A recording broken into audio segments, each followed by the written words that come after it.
तर विधिमंडळात देवेंद्र फडणवीस आणि उद्धव ठाकरेंची भेट झाल्याचे आपल्याला या दृश्यांमध्ये बघायला मिळते। विधान भवन परिसरामध्ये देवेंद्र आणि फडणवीस बऱ्याच काळानंतर पुन्हा एकदा एकत्र असल्याचं आपल्याला बघायला मिळतंय।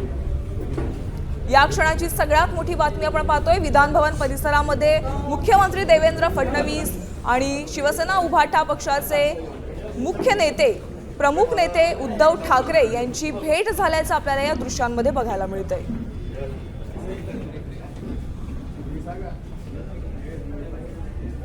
याबाबत आपल्याला अधिकची माहिती देतात आमचे प्रतिनिधी गिरीश कांबळे। गिरीश, पहिल्यांदा जवळपास खूप टाइमानंतर विधान भवन परिसरामध्ये फडणवीस आणि ठाकरेंची ही भेट होते।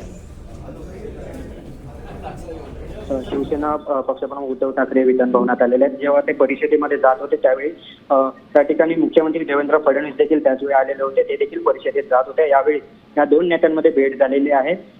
मागील अधिवेशनानंतरची ही आता ही पहिलीच भेट आहे। याशिवाय राज ठाकरे आणि उद्धव ठाकरे यांचा एकत्रित मेळावा झाल्यानंतरची ही भेट आहे, ज्यामध्ये जाहीररित्या उद्धव ठाकरे आणि देवेंद्र फडणवीसांवर टीका केली होती। आणि त्यानंतर आता या ठिकाणी हे विधान परिषदेच्या सभागृहात जात असताना या दोन्ही नेत्यांमध्ये भेट झालेली आहे।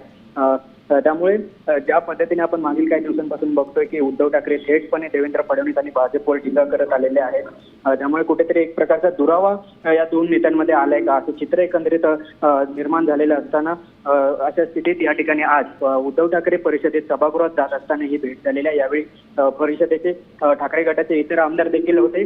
यावेळी हस्तांदोलन करण्यात आलेलं आहे। दोघांच्याही चेहऱ्यावर स्मित हास्य आपल्याला पाहायला मिळालेलं आहे।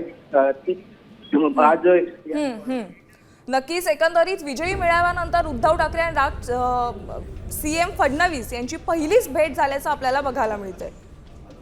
त्यांच्यामध्ये पाहायला मिळतं आणि अभ्यासू वृत्ती देखील त्यांच्यामध्ये पाहायला मिळते। नाही ते इतर पक्षात नाही असं नाही, पण भाजपमध्ये असले होते त्यामुळे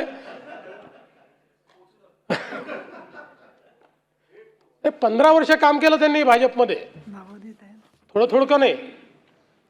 आणि मग अर्थात उपजिल्हा प्रमुख म्हणून, महापालिकेचे नगरसेवक म्हणून, सभागृह नेता म्हणून, शिवसेनेचे जिल्हा प्रमुख म्हणून आणि मग आमदार म्हणून देखील त्यांनी या ठिकाणी काम केलेलं आहे। त्यामुळे सामान्याच्या प्रश्नाची जाण ही अंबादासजींना चांगल्या पद्धतीनं त्या ठिकाणी आहे।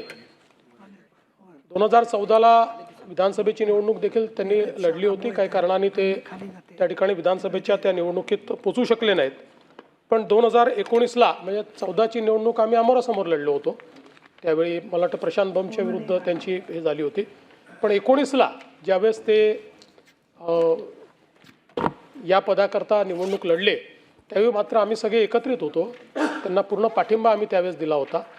आणि म्हणजे उद्धवजींनाही माहिती आहे की त्यावेळी एकूण मतदारसंघामध्ये आमचे स्थानिक स्वराज्य संस्थेचे सदस्य जास्त होते, पण युतीचा धर्म होता आणि सीट ही शिवसेनेची होती आणि सगळ्यांनी आम्ही एकत्रितपणे अंबादासजींना पाठिंबा दिला आणि अंबादासजी त्या ठिकाणी निवडून आले होते। संभाजीनगर आता मला असं वाटतं 2022 पासून विरोधी पक्षनेतेपदी ते या ठिकाणी विराजमान आहेत। आणि आता अर्थातच त्यांचा कार्यकाळ संपुष्टात आल्यावर विरोधी पक्षनेत्याचाही कार्यकाळ या ठिकाणी संपुष्टात येईल। तर परब साहेब तयारी करून ठेवा।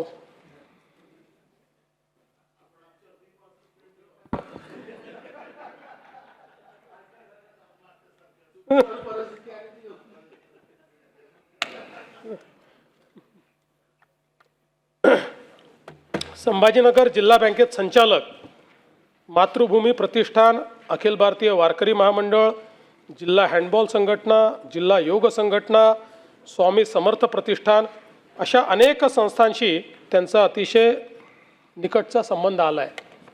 सगळ्यात महत्त्वाचं योगशास्त्रात त्यांनी MA केलं आहे आणि योग क्रियांमध्ये ते अतिशय निपुण आहेत।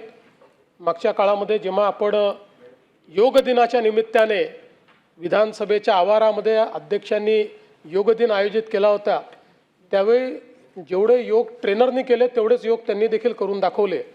आम्ही बाकी सगळे चाचपडत होतो, पण त्यांनी अतिशय चांगल्या पद्धतीनं त्या ठिकाणी आता isakal.com आहे देशातील नंबर 1 ची मराठी न्यूज वेबसाईट। प्रत्येक अपडेटसाठी isakal.com ला नक्की भेट द्या.